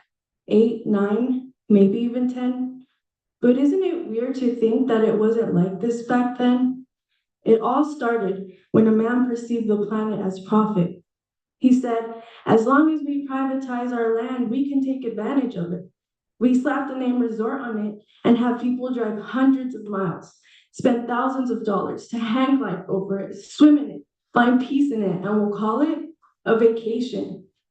But these are just the results of a nation that was established through colonization. They've destroyed you and built over you without any hesitation. Now just to see you, we even have to pay? Why did we choose this life when we could have had you for free every day? I feel your pain. We exploited you and killed you for our own personal gain, violently reduced the number of years for your life to sustain. And after realizing this, I have grown more concerned. How did I go all these years uninformed? I cannot sit back and watch. I will use my words to share what I've learned, and maybe then we can live long enough to see this world transform. Thank you. That's it.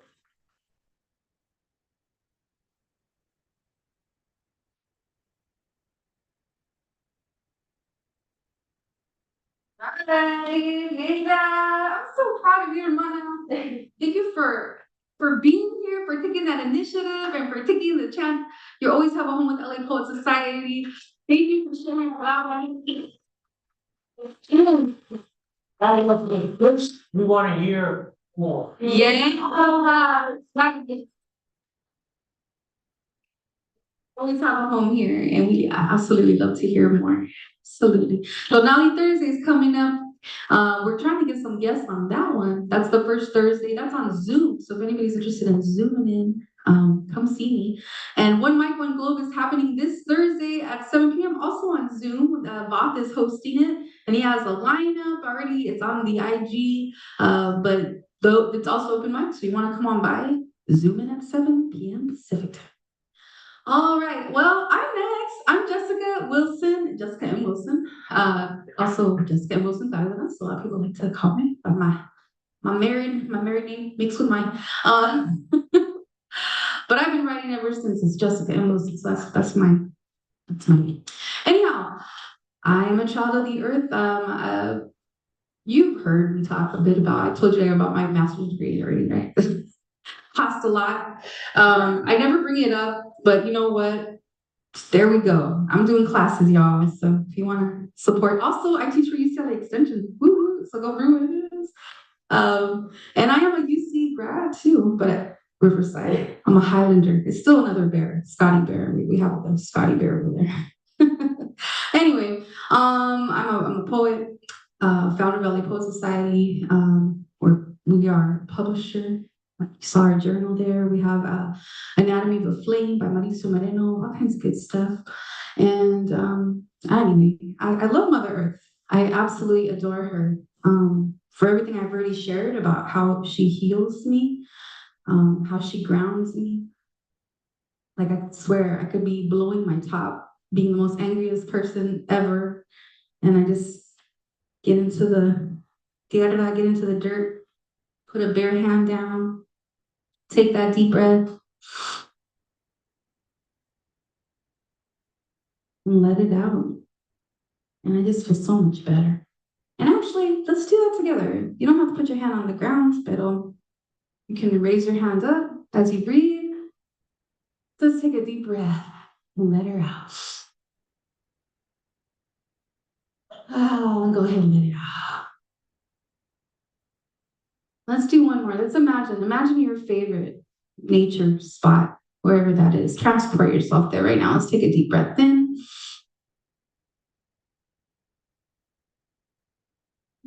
And exhale. Channel your heart. Give us some of that love, that universal love, that energy, the hum of Mother Earth that roars below you. Our energy purring up from your feet to your legs, up to your belly, up to your heart, to your throat, into that beautiful third eye, where all your wisdom grows and knows. Maybe rub your little third eye there. Just say, I appreciate you. I love my Mother Earth. And I'm grateful. Então,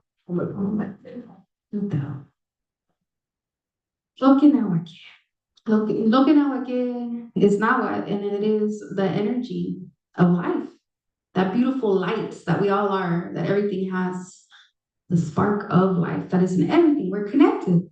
And that is what Lokinawake is. And while I don't know all the words, I'm getting a little buzz. Hey, all right, I'll be right here. They're like, hey, you, step back. All right, I got you. But anyway, I just want to sing a couple verses of that and share a few of my poems with you. Lokinawake, Lokinawake,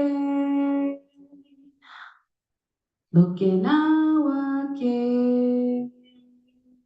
And as you hear this, know that you are the light energy. You are that same light energy that the sun beams, that same light energy that the beetle hums, that the ladybug moves to, the same light energy of a swaying blade of grass. Lokinawake, Lokinawake, Lokinawake. Let the breath of your ancestors travel around you. Lokinawake, Lokinawake, Lokinawake. The vibrating pulse of your blood mingles with that air of all of us breathing this space. Lokinawake, Lokinawake, Lokinawake. And I would like to see it. If you would like to say the word with me, Lokinawake. It's a Lokinawake.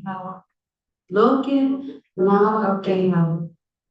And that's all the verses. Lokinawake, Lokinawake, Lokinawake. And I want to teach you that phrase because when you sing it and you speak it and you hold that note, it's like an exhale of relief. It's like, you're one with the Mother Earth. You're one with the Spirit of life. and you're where you need to be. Looking now again, looking now again, looking now again. So I give that to you, some ancestral wisdom that was taught to me. It's special because not only of what it means of our universal connectivity, but it's a grounding force in those words. I'm not a fan of flying, but when I have, I freak out, man. And I'm always by myself. So I sing that to myself. Looking now again, looking now again. And it calms me.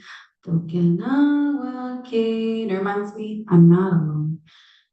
So I just wanted to share that because it definitely has helped me. And we are one. So I do. All right. So anthropoetry, I think you had to go. But I had shared about my love for the wind. And I wrote this ode to the wind many, many moons ago. And if you live in a valley or any place flat, you know how that wind is like so powerful. Ode to the wind. I remember your power, those Santa Anas each autumn, blurring my sight, grains of sand sticking to the baby hairs in my nose, leaving it raw. You always gave me the best hair days, wind-blown strands of red, yellow, black, and brown, whipping my neck in sync with my every step, gradually blowing away my faults, gently rocking me to sleep on my worst days. Your whisper is inspiring to me, calming, telling me secrets, and it tickles my ears. I want to be locked inside your arms and never shut my windows. Let me travel with you, like the gull drawn towards the sea, giving in and dancing within your breeze. Stroking me when I am ill, you rub my face with your maternal wing, pushing aside my hair, leaving pink kisses on my cheeks. You leave me lying here, facing the moon's yellow lips. Just grant me one more thing. Keep me in sleep until your night is over.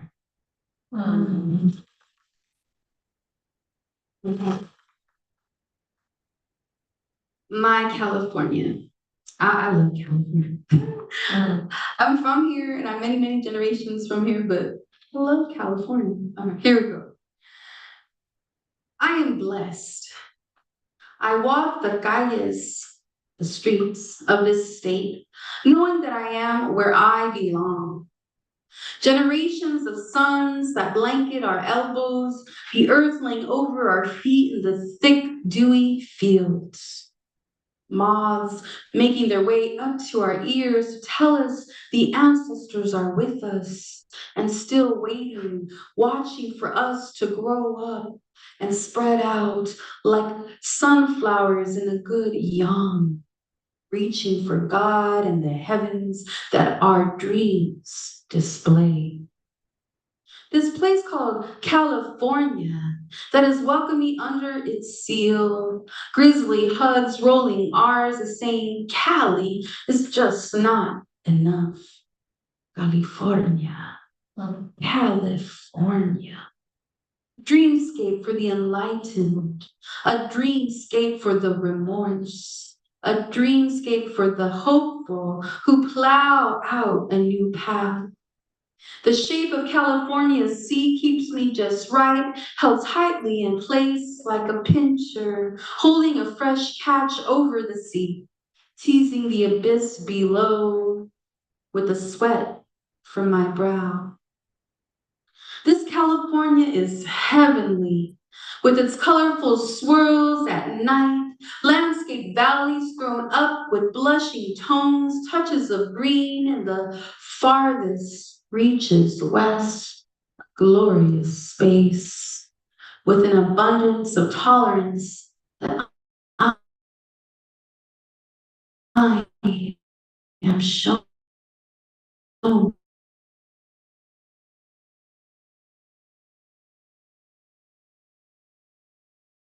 I am shown. Accept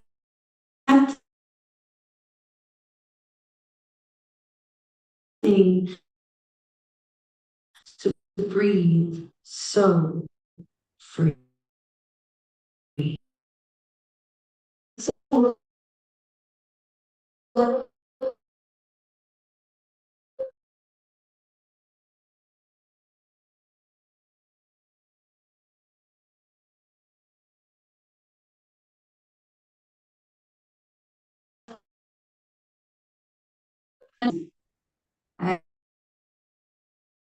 funny, like you want to preface it like, this is how cool it is, but wait, I say that, just read it, right?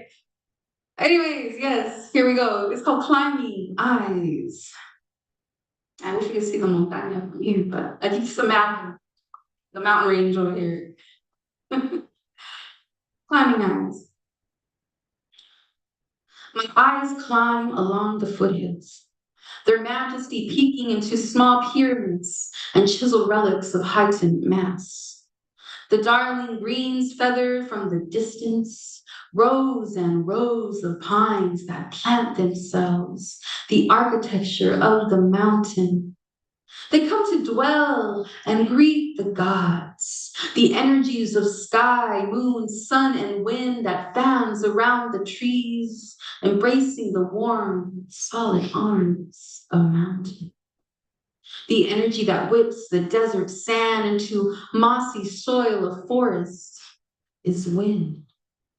She loves to echo the mountain's voice, the voices of the little eyes that hide into the bushes, the voices of the tapping footpath led by lizards and rodents, the curving body of snakes digging deeper into the mountain's flesh only to peer upon the delicious light.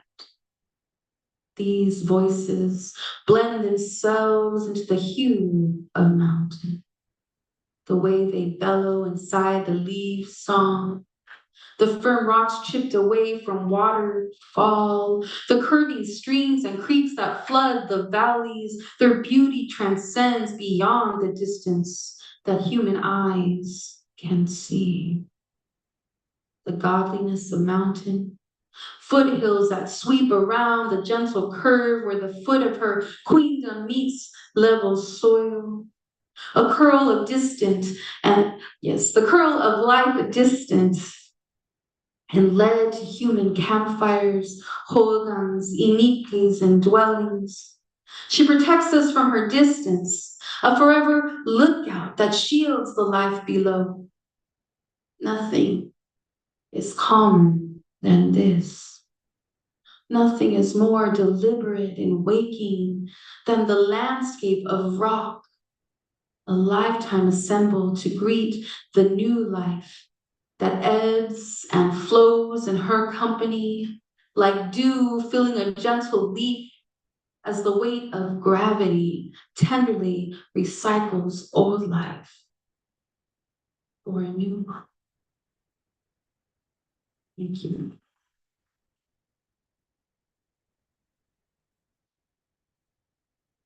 I am the shadow cast upon the water.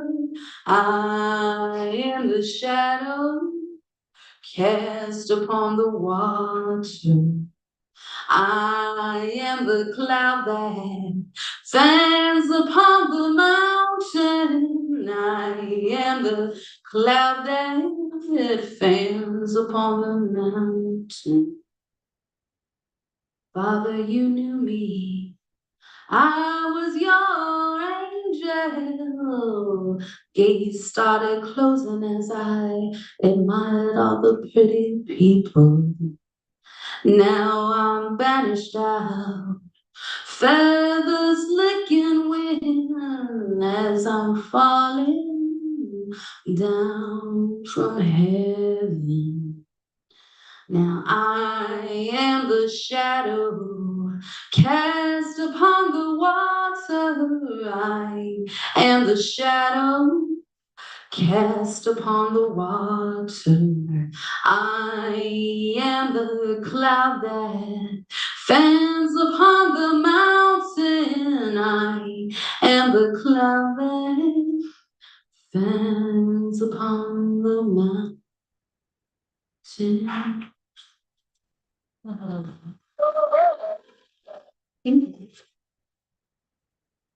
I'm just feeling that. I know I didn't, but when you talk about that mountain poem, like that, I sing that mountain song, man. Thank you so much, everyone. I'm Jessica M. Wilson. I am an author. I have a book called Serious Longing. It's only $10. You can order it through me, and I get it from Paris, France for you. Yeah, I'm the mom of the LA Poet Society. You know where to find me. I also have a website, jessicamwilson.com. I hope to see you in my classes because I can't wait to see what y'all write. So our final poet for the evening, who is an amazing wordsmith, healer, a drummer, an artist, the sweetest friend I could ever ask for, a Luna Loca, that's where we met, and she stole my heart. I'm sorry to for my friend, but she has such a connection with the earth. She's amazing. She's also the author of a book called Tending My Wild, published by World Stage Press. She also is a nurse, so she's of service in that sense. And she also teaches with the Community Literature Initiative. She runs our Meditation Mondays every second Monday of the month on Zoom with LA Poet Society. Conrad, she's awesome. Alex Petunia. Oh, here we go.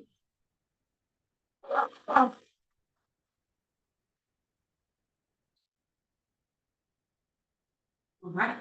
So you. Are you got your document here?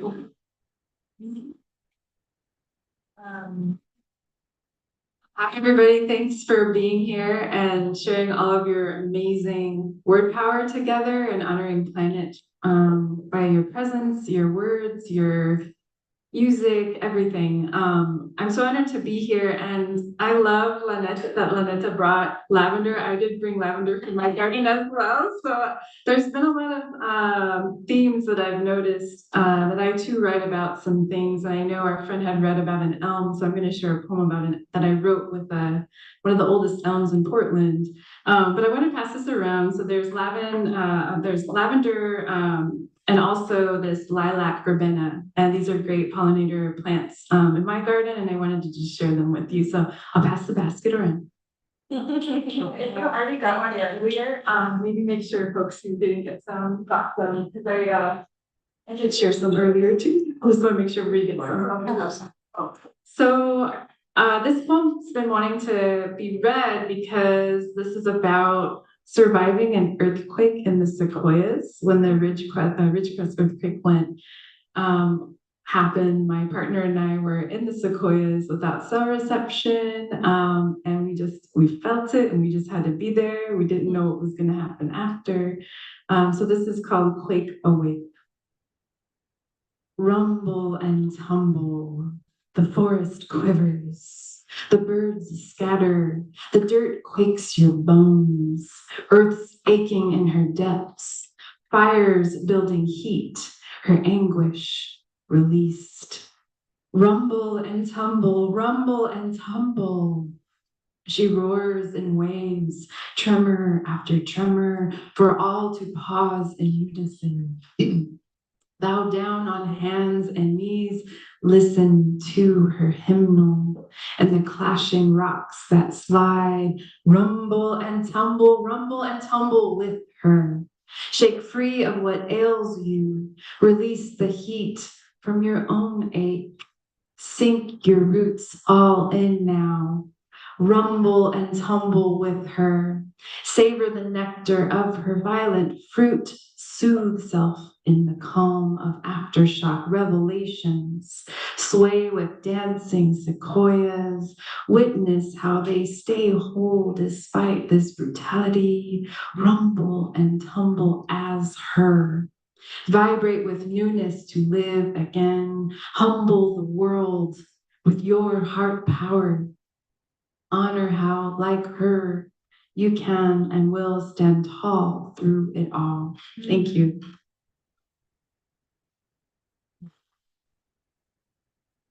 So this is a poem I don't read often. I also want to honor that my mother-in-law is here. My partner and his mom showed, and we spent some time in the sequoias. Now it's one of our favorite spots. Clicking Aspen Campground, highly recommend. Forest bath. I've run away again on all fours, muddied by my tears. Exhaustion forces my collapse upon these soils. Body trembles in fetal position, curling up inside a fallen sequoia trunk. I lose all weight of mind and rock in the arms of stillness. All of my being seeps into this forest. I am the wandering bear cub. I am the ant's mission to survive. I am the bumblebee's humming purpose. I am the pine needle's sun glisten. I am the fire's ferocious truth. I am the tree bark's psychedelic awe. I am the gnat's cloud of whimsy. I am the dragonfly's spirit flight.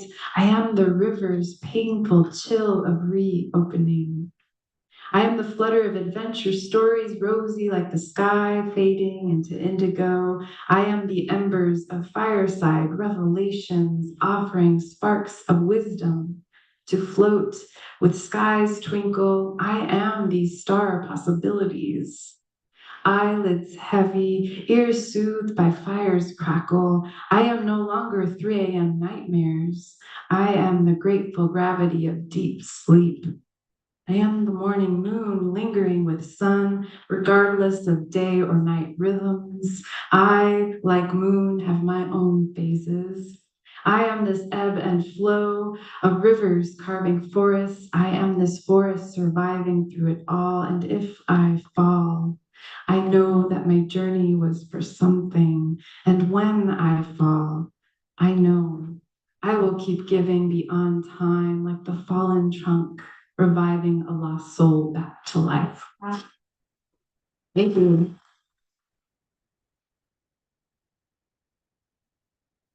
So here's some new shit. This is the poem. It's not titled Work in Progress that I wrote. I was in Portland and my partner was like, hey, you're into trees. Here's this whole map of heritage trees. And so we went hunting, or not hunting, but in search, seeking these beautiful trees and hearing their stories. And so I found this elm tree that was the oldest tree there. And I sat with it for a while. And as I approached it, I had gone in the wrong direction. It was quite an adventure. And finally, I was listening to the crows, and we were kind of walking down this pathway, and there this tree was. And it had this whole chunk of it missing. I just was wondering what happened. And then I just wrote this. If I say the tree says this or dances like that or rises to the sun this high or stands tall through it all, am I saying this tree is acting human? Or am I the one not acting tree enough? Should I plant bare feet in soil to root? Should I stand up, eyes closed, and let the wind direct my movements? Should I be the branches outstretched, the post for the murder of crows cackling at sunset? Should I be the perch for the screeching owl's silent hunt? How does one be more tree? Shall I be the playground for the squirrels and dangle acorns for future feasts? Shall I anchor the hive's honey upon this trunk of a heart? Shall I be the ant's pathway for nutrient caravans traversing from source to colony to earth? How can I be more tree? Less agendaed, more growth-oriented, less judgmental, more arborescent, less distracted, more dendroidal, less personified, and more earthbound. How can I rise through this life as one whole being? How can I see my life as a precious connection to all other life around me? For if my branch is struck down by lightning, what else is there to be but broken, yet nourished by self and by forest, with tears and wounds and sap and roots and community signaling medicine and brave healing growing forward within and collectively, surviving with all the best parts of me still here, still caroling courage, still held and still holding, still valued and valiant, still unbreakable in my spirit, still fearless with my heart power, still offering all that I can for the world. Thank you.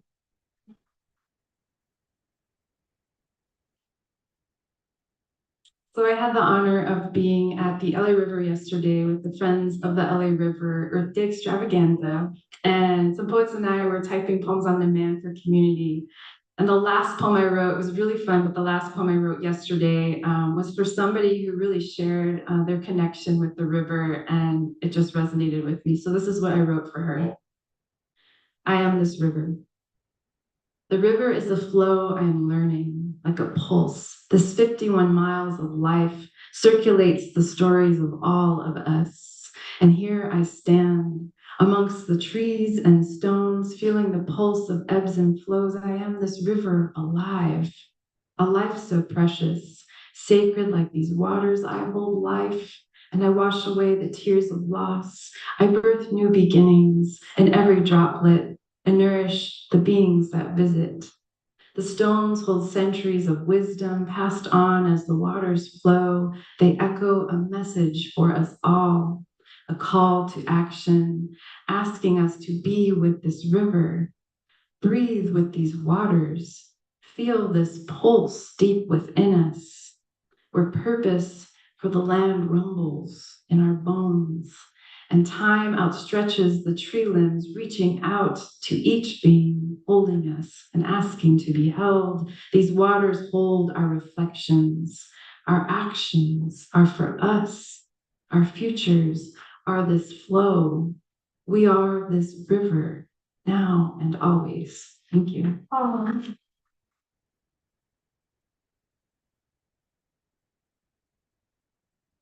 So I'd like to end with this piece, and it requires your participation. So I'd love for you to start stomping or hitting your legs with your hands, however you want to make some rumbling. And I'm gonna go like this, and I want you to get louder and louder. And then I'm gonna go like this, and I want you to stop. Okay, cool. We feel ready? Yeah. So this is called warning signs. Let's start rumbling. And you hear her screaming your name, shrieking in riotous winds, trembling with shattering capes, drowning in rising waters of truth, fearing for her own life in these fires and hot breaths and actions. Destruction is hers, but also ours. Do you hear her? Heaving in backyard diesel exhaust. Do you hear her? Mourning for the species lost. Do you hear her? Crying while we beat her for profit. The rhythm is pounding. More and more erratic, ferocious, lethal. Do you hear her thunder? Roaring beyond a rally. Do you hear her bellowing with the children marching for a chance to live? Extinction is hers, but also ours. Keep going. Do you hear her birds tell prayers, hoping it will change for her? There is no other time but prayers, for time is ours. Do you hear her screaming your name? Thank you.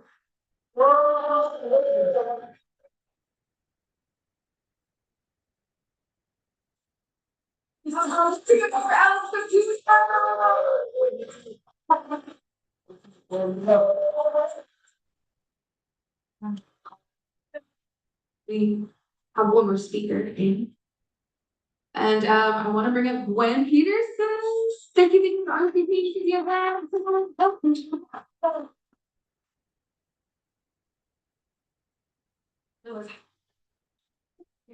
Should be good. Thank you. Hi, I'm Gwen. I grew up here, like in the San Fernando Valley, Southern California, and I grew up going to the beach a lot. And then I went to college in New York, which is what my poetry book is about that I published this year. But this book is about like anything. Thank you. This book is about anything but peace, but there are a few poems in here that feel like peace to me, and they all tie back to here on the beach and nature. So I'm gonna read these pieces for Earth Day. This first one is called A Night in the Dark. The moon lights the sky with its celestial light. Otherwise, the canvas is painted black with but a few specks of white. Sand supports the weight of my mind, body, soul. Water begins to coat my toes as it slowly creeps away from home. Unsure of where the grains of sand and water ends and skin begins, where to draw the line between land and human. Coolness wraps around my skin, lining every curve and groove. Still, my body holds its place, determined to stay unmoved. A feeling in my chest, a sailboat in a storm, unsure if I will float or sink. Lips painted in a smile, tears in my eyes on the brink. Head above water, but I still struggle to catch my breath, needing to cement this moment in time, outlasting every life and every death. Wrap myself in wonder like a blanket for my soul, refusing to unravel while discovering the unknown. Eyes remaining shut while we laugh and kiss and dream. Second nature knows the extraordinary has no reason to be seen. An experience I'm desperate to relive on a permanent replay. What is the meaning of life if not to escape the mundane of day to day? Thank you.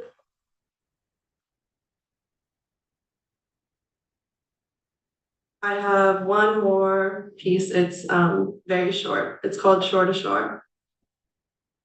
My home that holds my beating heart so close has never felt further.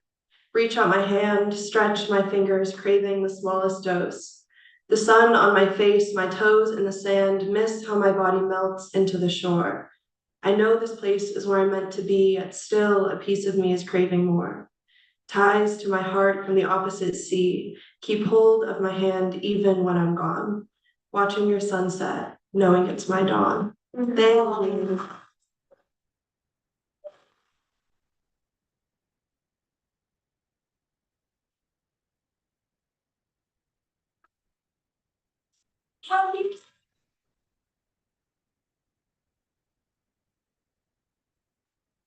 Before we close up, I just want to offer palabras to anybody else that might want to speak or share. It's open. Anybody else want to share anything? Yeah, come on. Yeah. A ver si no me ven que checar. You know what? I think I can tell. El libro feliz. Sí. Yeah, muchas gracias. Thank you. She's been covering the whole show on Insta. Well, good. Thanks for give her a big abrazo.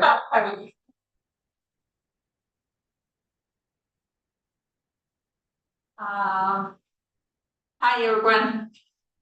I recently published my first poetry book. It's called La Niña del Topo. So well, at the end you're gonna have your dose of Spanish because my book is totally in Spanish. Thank you so much, Jessica. Thank you, Alex, for inviting me. And well, I do have a few pieces about trees as well. And I'm gonna read. Which one? This is called El Árbol y Yo.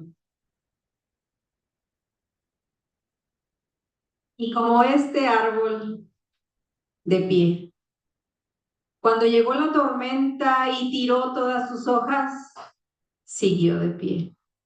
Cuando el viento sopló tan fuerte y quebró todas sus ramas, él siguió de pie. Cuando el fuego invadió sus entrañas por un rayo incandescente, él siguió de pie. Y cuando empezó a secarse y a carcomerse ya sin esperanza, una lechuza mamá llegó con sus polluelos a pedir refugio.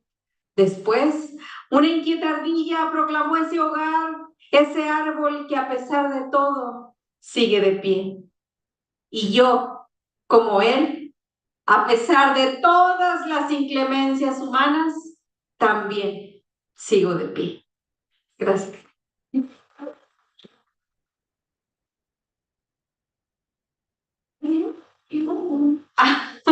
Thank you.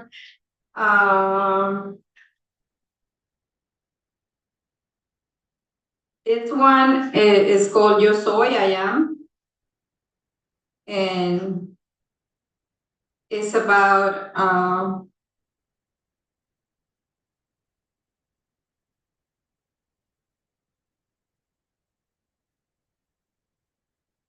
it's about me, obviously. Yo soy.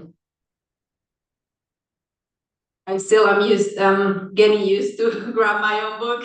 I always have just sheets. Thank you. Yo soy. Yo soy esa flor con aroma que nunca se abrió. Yo soy esa agua dulce de manantial que nunca corrió.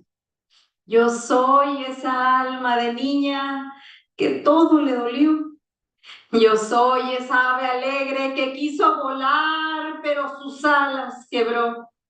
Yo soy ese árbol frondoso que un rayo fulminó. Yo soy el sol radiante que la nube negra cubrió. Yo soy la tierra mojada que la sequía evaporó.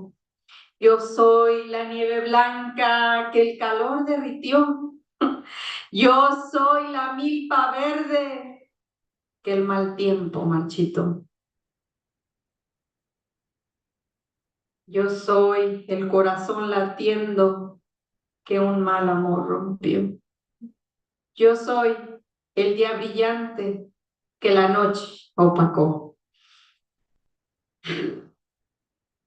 Pero yo soy la flor con aroma, yo soy el agua dulce, yo soy el alma de niña, yo soy el ave alegre, yo soy el árbol frondoso, yo soy el sol radiante, yo soy la tierra mojada, yo soy la nieve blanca, yo soy la milpa verde, yo soy el corazón latiendo, yo soy el día brillante, resiliente, valiente, suficiente, sonriente, diferente, que al final de la vida y la transición pedida, triunfó, construyó, voló, subió, gozó, corrió, perdonó, sanó, brilló, floreció y amó.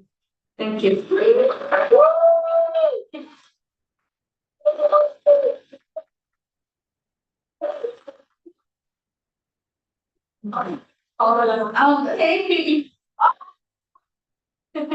Okay. Pues, las Paula Gutierrez. Oh my God. I gotta come on back because you can show the feature for all y'all. This was an amazing night. I hope that I gave everybody a chance to share that wanted to share. We're doing an epic night tonight. It's a special Earth Day celebration to honor Mother Earth. And I want to leave you on a wisdom from Tlazo Tonali, which is a day card provider on Instagram that I love to follow because their wisdom is rooted in ancestral knowledge. And just here, you're gonna feel this right now. Or what I you're gonna hear this right now. That's what I'm saying. And then you feel it. There we go. That's better, right? So today is 12 Kali Malinali.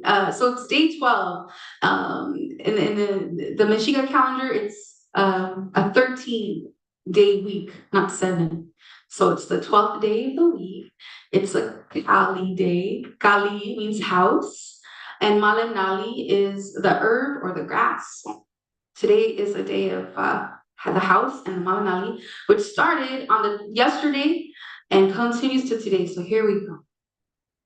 Going home can sometimes be exactly what we need. Where is home?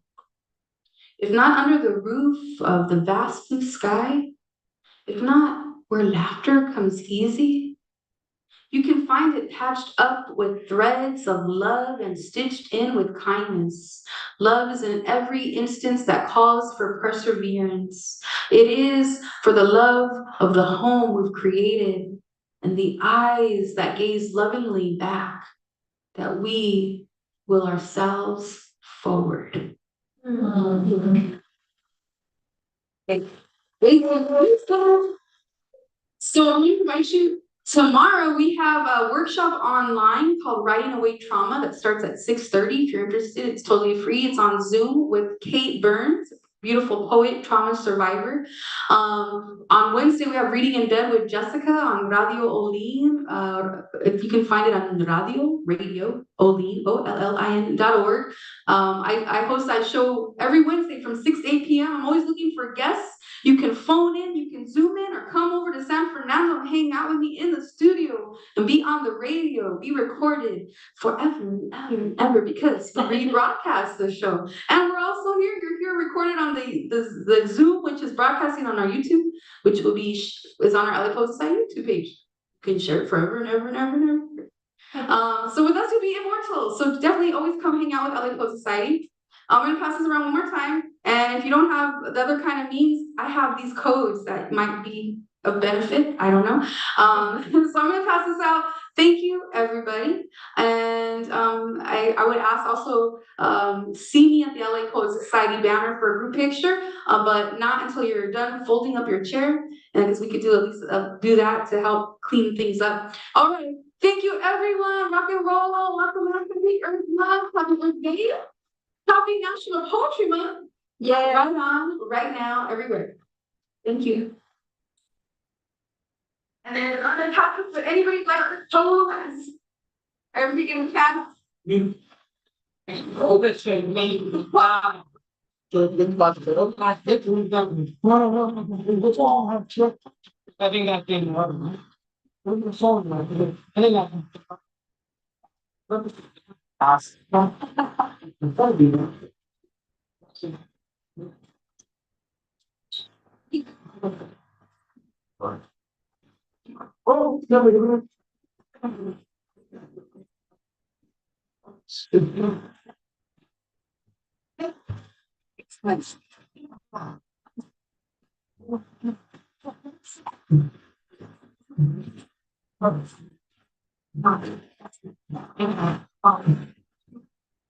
I